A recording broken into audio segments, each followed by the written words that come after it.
Hello, I'm EV2Easy here with another Monster Madness video, but this will be very different from the other videos I've made. Rather than talk about something in the game like a weapon, we're going to be talking about the behind the scenes and never before seen dev stuff that a community member, Heart, acquired after personally contacting a developer. For privacy reasons, the dev will be unnamed and several aspects of the stuff they have said will be intentionally left out. This won't affect what we talk about and we aren't really missing much. For what to expect, we have never before seen files, insight, pictures, and lots of info to infer and analyze.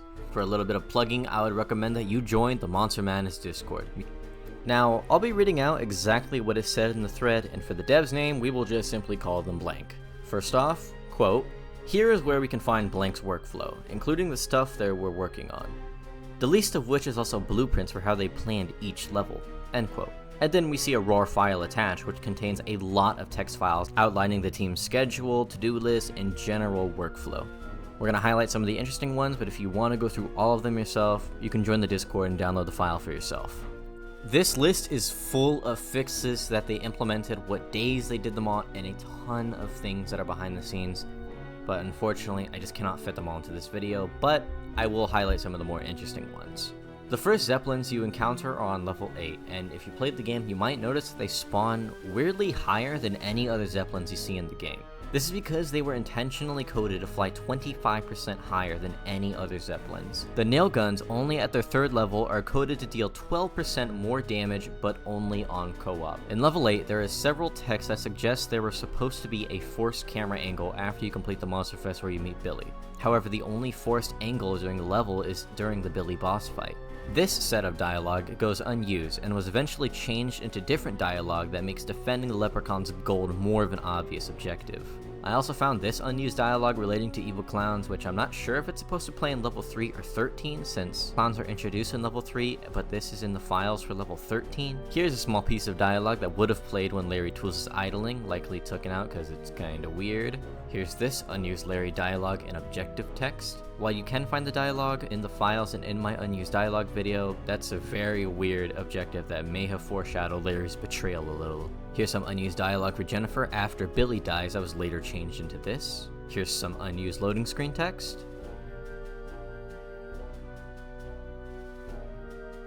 In level 7, the dialogue would have had you speak as a zombie, which then gets translated, which honestly makes way more sense than how it's handled in the final game. Here's some dialogue that would have played when you use the mechs. It's unused, but we do have the voiceover in my video, and I honestly would have liked to see this, it's kind of funny. Here's some unused dialogue for when you ask Larry about the vacuum in his menu, which you can normally never do, as it's only seen in level 8, and also confirms that the vacuum would only go to level 1. Here's some unused dialogue that would have played in level 18. Here's a small unused objective.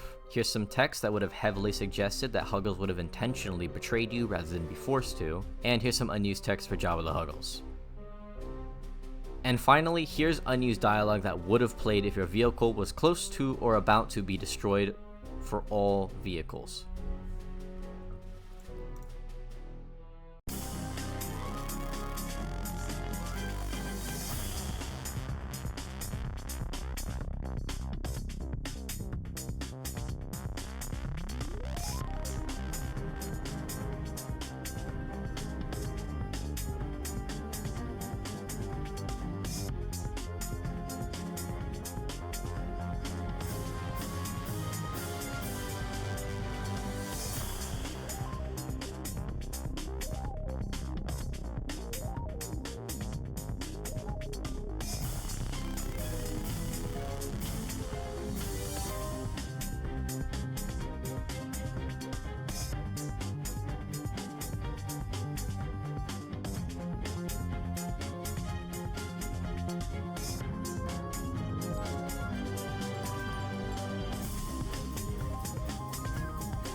Now we have some humorous, never before seen photos of the devs at a Halloween party.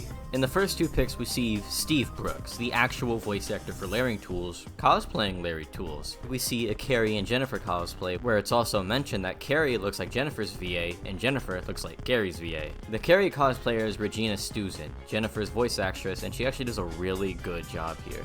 He looks very nice, especially for the time. The Jennifer cosplayer is not another voice actress, it's actually a male dev. Couldn't remember who, but that is not Ari Brooks. We see a cosplay of the Witch, which is an actual enemy in the game. This is done by a dev's girlfriend and supposed mother of the office, Ariane DeFazio. Finally, we get to see a Bob Zombie cosplay. Simple, but really well done by a programmer called Thomas Williamson. Don't know why he's purple, but hey, he seemed to have fun. Moving away from the cosplays, here we see a photo of Monster Madness launch day, June 12, 2007, with the Carrie and Gen VAs present. Next, we see several textures taken directly from the source. These are not compressed by time or the internet and are literally as high quality as you can get.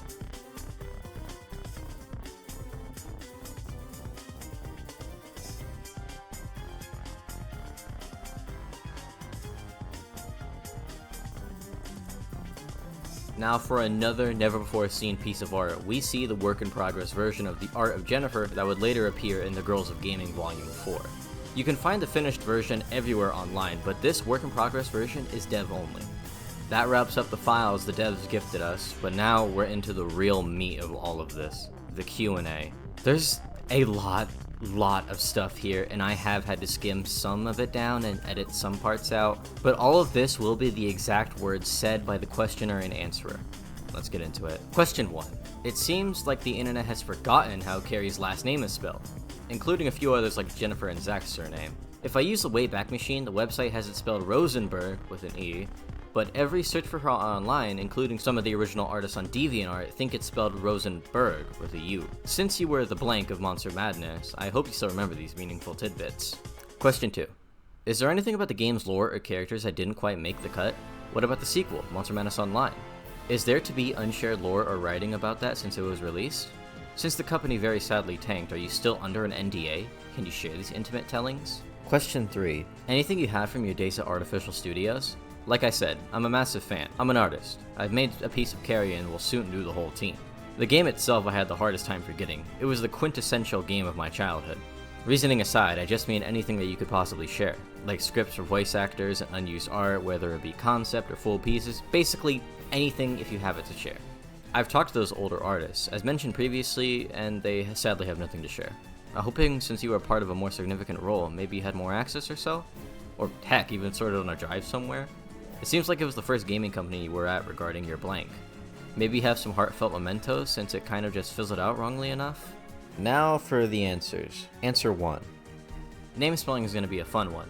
Sounds kind of like Berenstain versus Berenstein, right? I'd say you'd have to keep in mind when artists name things like characters, even files for check into the game code, they spell it however they please, so I wouldn't necessarily go with their versions. So I think Jennifer's name should be Sween A, Carrie should be Rosenberg with a U. It's been a long time, but that sounds right to me. I can tell you for sure that in like 99.9% of the internal docs, they were just Zach, Andy, Jan, and Carrie. But that being said, if you can see the original official website, go 100% with what that says. I mean, the last names weren't even in the manual, lol. Answer 2. As far as extra lore or anything goes, we actually wrote everything on the fly. The boss would kind of give me an outline for a level and some key events, then tell me I had about 4 hours to write all the dialogue and get to the recording studio. So in that regard, there wasn't much extra or cut. It was all mostly written to spec as needed. Let's see, I only got the job because my friend at the time was a deadbeat. Gerard, who also worked on the game, knew Thomas, who was already working there. Thomas told him to swing by and he'd get him hired as a QA. Well, Gerard didn't have a car, so I had to drive him, but I wasn't about to go without taking my resume, so I printed it out and took it with me. Sure enough, the boss showed up while we were there. I put it in his hands and he said, "Well, I can't afford not to hire you," and hired me on the spot. I started out working QA. One day they needed some redacted done, so I did that. Then one day they needed someone to do redacted work, so I did that. And it basically ended up that I had my hands in everything. The first day I showed up for work, they told me where my desk would be, except I had to build it, and my work computer. So like half my first day was building my desk and computer, lol. Answer 3. Yeah, I have some stuff I swiped here or there, but we were never allowed to have full copies of anything on personal drives outside of work, so I won't be able to offer a lot in terms of assets. Sadly, Artificial Studios ran out of money and a skeleton crew finished the game. All but like 3 or 4 people packed up our stuff and never returned to the office. Question 4. This is epic, not gonna lie. It's really sad to hear how things played out, but we were all left without much reasoning as fans. It seems like you guys kinda got swallowed up by the void, sadly enough. This is really neat to understand what happened. Genuinely, if you have anything, no matter how small you happen to remember, it'd be awesome to hear/read. Answer 4. So, yeah, the boss called me back from Monster Madness Online. We were working on that as Nom Nom Games, sort of a sister studio to Trendy Entertainment. The people at Trendy never liked the boss and kind of forced him out. After he left, they absorbed our team into Trendy and we worked on Dungeon Defenders Infinity. After that release to middling success, they started slowly getting rid of everyone the boss hired, myself included. Question 5. My friend introduced me to Dungeon Defenders. That's where I started piecing stuff together. I was like, wait, what the fuck? Those are practically monster tokens. The sound and font look the same too. Wait a second. Answer 5. Yeah, it's a fun game. Gets a little out of hands on some of the later levels and with some of the more endgame gear, lol. Yeah, it was built off the version of Unreal 3 that David Sleeper and the boss built up. Sleeper was our engine guy. He was amazing. We'd have some crazy bug and he spent a few days working on it and go, yeah, Epic was doing some math wrong in the code. I fixed it for them and emailed them the fix. If I recall, they tried to poach him from us multiple times, offered him like $250,000 to $300,000. I don't think we paid him that well, but he and the boss were super tight. We're gonna deviate away from the Q&A for a bit, as the dev talked about a lot of behind the scenes stuff, but we will get back to it soon enough. Let's see, okay, some more behind the scenes stuff. So we started working on the demo for the 360 pretty early, but we kept failing certification for stupid reasons. Matt Farber was in charge of that process, and it was totally not his fault. Microsoft kept failing us for stuff they allowed their own titles to get away with. It was BS. Well, what ended up happening was we branched off a build for the demo from the main build, right? So every day the demo didn't pass cert, it got a little further and further behind the actual game. So I don't know if you or anyone noticed, but the demo was very similar but different in a lot of ways. The story presented in the demo changed a little from release, sound effects, voice lines, performance, you name it. It was at least a little different. Sadly, Matt Farber died of cancer recently. Really sad. We stayed connected, didn't talk much, but he and I got along really well at work. Back then we both smoked and would set our editors to build lighting or something and step out, have a smoke and BS for like the 30 minutes it took whatever to build the lighting in the level, lol. We were getting relatively close to launch and had finally gotten the entire game like set up and working, but needed to test that it worked from start to finish, test the balance, etc. So Gerard, the boss, and myself played the game, straight through from start to finish. Took about 2 days, no sleep. I was the worst player of the three of us. They yelled at me a lot, lol.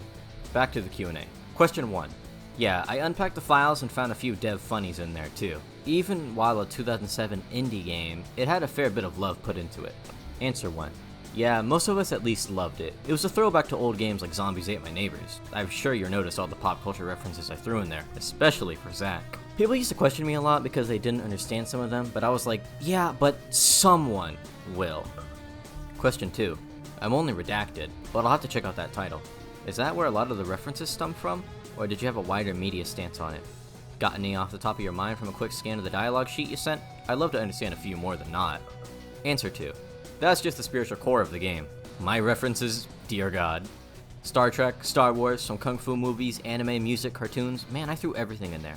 And for Zach, the cornier the better, lol. Question 3. From looking at the gameplay of Zombies Ate My Neighbors, I can see a bit of that Monster Madness feel.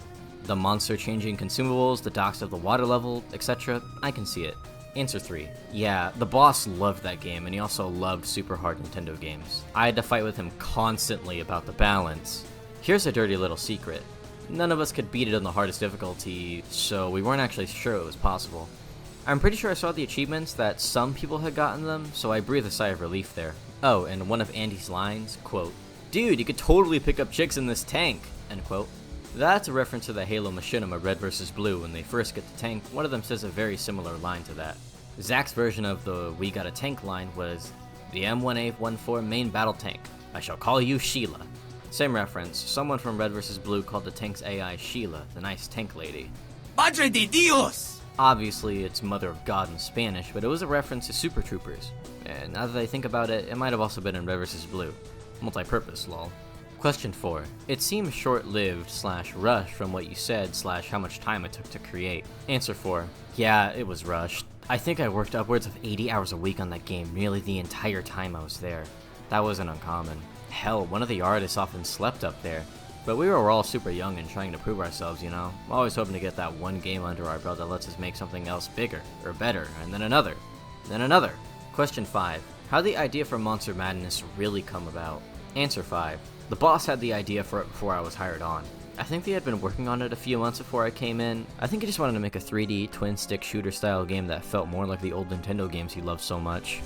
Question 6. Also, might I ask, who wrote Carrie and the characters? I know you had the most influence on Zack, but I was also hoping for your blessing in writing Carrie a more in-depth story after the events of Monster Madness. Answer 7. I wrote 90% of all the dialogue for every character. The monster descriptions, the character descriptions, level, lore, everything we put out, a lot of the press releases, trailer voiceover, etc. Friend, you don't need my blessing. You write Carrie up however you want. I mean, I'm flattered, but I wrote what I wrote and my time on it is done. Until I ever get the chance to pick it up again, I'm more than happy for the fans to go where they want with it. Just remember, she only pretends to be grumpy and she's as much of a nerd as Zack. She just hides it better, lol. Me. Love that about her. I think Zack notices too, hence his attraction. Dev. Also, sarcasm is my defense mechanism, and she inherited a lot of that, lol. Question 7. In the thanks section, a man named Zack Fowler was credited for being helpful in morale or so. So I did some research and it appears Zack was modeled after a real person. Same first and last name. Answer 7. He was our lead artist. I used to talk to him more, but he got mad at me because he was making a game that was like a carbon copy of Battletech, and I pointed it out to him. I mean, some of the robots in it were like super similar. Question 8. Do any of the other characters take after their voice actors and so on? It was the one self-insert. Answer 8. Well, Zack wasn't the voice actor for Zack. Zack himself wasn't very geeky at all. In fact, very artistic. Very much a hipster. I remember the voice actor for Carrie. In real life was this super cheerful, bubbly blonde girl, and hilariously the voice actor for Jennifer was kind of a sarcastic, more melancholy brunette. The voice actor for Larry Tools was basically Larry Tools in real life. And the stuff I sent were some pictures of some of the people on the project at a Halloween party. The guy, dressed as Larry Tools, was the voice actor. Question 9. That's epic. I was wondering who he was. I was thinking maybe it was you for a moment. Was the girls their voice actors? Or vice versa for the meme with the contrast? Answer 9. Well, the person dressed as Jennifer was a guy at that party. But the girl dressed as Carrie was definitely Jen's voice actress. The girl dressed as the witch was our office manager. She was dating Thomas Williamson. I can't for the life of me remember her name. I swear she wasn't in the credits, which sucks. She did a lot of hard work for us. The guy in purple face dressed as the witch doctor was Thomas Williamson, one of the main programmers. Me. I got a good laugh out of that. Loved it. Dev. Yeah, whoever is dressed as Jennifer must have just been someone's friend at the party. I don't recognize him or see a name in the credits that I can't picture a face to. Question 10. Not gonna lie, don't know how the game was received poorly. The story, the characters, the monsters, the level design, the voice acting, the art, it all had immense charm. I can't really think of any specific thing that seems low quality. Answer 10. It's hard to remember the time it came out. I'll say that we released it at $40 when everything was $60, and honestly I think that hurt us. People thought it must have been cheap. It was also not necessarily an easy game. This was before harder games had a resurgence with Dark Souls and Super Meat Boy. Honestly, it would probably be better received as a re-release today than it was originally. We're moving away from the questions again for a moment in this section about the art. Me. Guy said his name is Matt Burt. Skimming through the credits, I don't see it. Dev. Oh, wait. Maybe he was the South Peak dude who did more art for the PlayStation version. That dude sucked. The dude who did the game cover art wasn't the guy who did all of the in-game character icons and stuff. I think the cover art dude was either a last minute thing from South Peak or someone we hired to do it early on and didn't like, but he didn't do much else for us that I recall. Then you'll see some links to artists who worked on the game. The links will be in the description if you want to check them out for yourselves. I highly recommend it. Okay, now we're going to do some questions that the community sent over a while ago and we finally get the answer to. Me. Hello, blank. Since we've last chatted, my friends have come up with a slew of questions. Feel free to answer at your own pace. Question 1. What was the final nail in the coffin for Monster Madness Online? When was the start date of that project, including the end? Question 2. What happened to Jennifer's legendary weapon? Did you guys run out of time? My friends speculate that all the weapons in the last level are bugged in some way thanks to the rushed development cycle at the end. Question 3. Who are Morgan the Mole in Late Gothic? Question 4. In the trailers they said 20 levels, on box art they said 25 levels, but in-game there's only 18. What happened? Why were they cut? Time constraints? Question 5. Is there any unused content that you know of? Like weapons, outfits for the characters, and even monsters? Question 6. Even while you came in later, do you know the start date of the Monster Madness project? And what was the official last day of development? Lastly, as always, withholding questions, are there any other neat facts or cool things to share about development we haven't talked about? The nail in the coffin for Monster Madness Online was that the people at Trendy Entertainment hated the boss and forced him out. It was always his baby and it went with him. I don't remember the start or end dates. At least in the games industry jobs I've worked, it's sorta hard to nail that down. Especially as a more indie dev team who didn't have to sign a bunch of contracts and stuff to get the ball rolling on something. Answer 2. Jen's legendary weapon was definitely made and put into the game. I don't recall any of them being bugged when the studio went into skeleton crew mode to crank the game out, so if they're truly bugged, then it happened accidentally in the rush to push the game out right there at the end. Answer 3. Morgy the Mole sounds super familiar. If they could tell me where they heard or saw that name, it might help me jog my memory. Elite Gothic does not ring a bell, but same for that. Any more info would be helpful. Answer 4. The levels thing is a tough one. We never cut any levels. Everything we made was in the live game.